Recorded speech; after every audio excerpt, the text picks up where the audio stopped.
Good day everyone, and good day Sir Ram.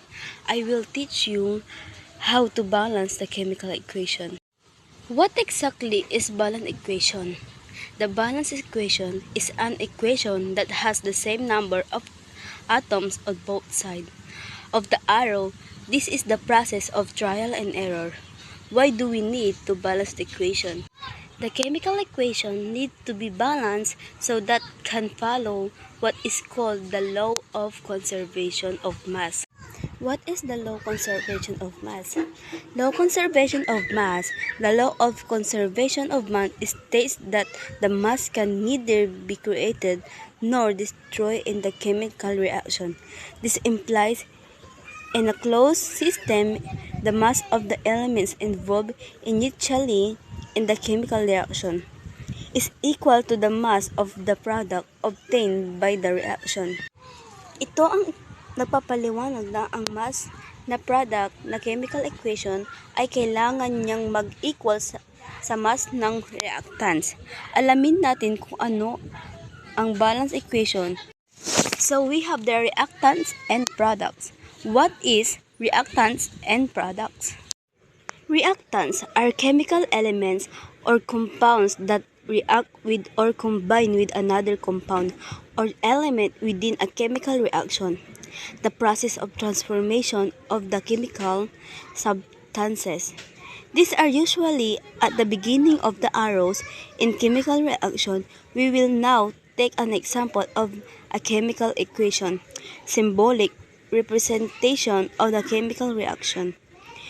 Understand the term of effectively. Ang mga reactant ay may mga elemento o chemical o compound na tumutugon sa pinagsama na isa pang compound o elemento sa loob ng isang chemical na reaksyon. Ang proseso sa pagbabago ng mga chemical na sangkap. Ang mga ito ay karaniwang nasa simula ng mga arrow na may reaksyong chemical.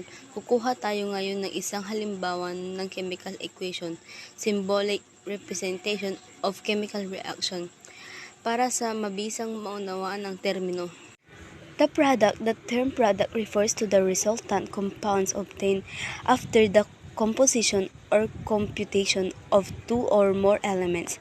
One or more products can be obtained in a single chemical reaction, and the products are written at the right-hand side of the arrow in chemical reaction.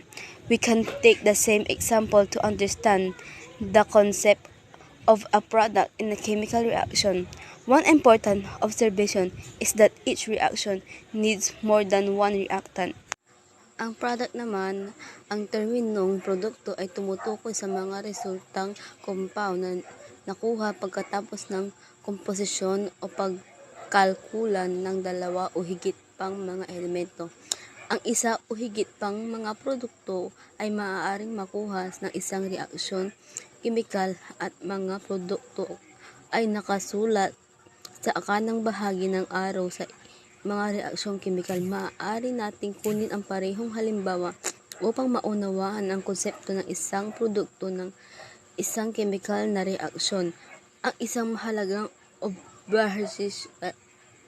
obserbasyon ay bawat reaksyon na nangangailangan ng higit isang reactant. Ngayon po ay ituturo namin kung paano mag-balance ng equation. Una,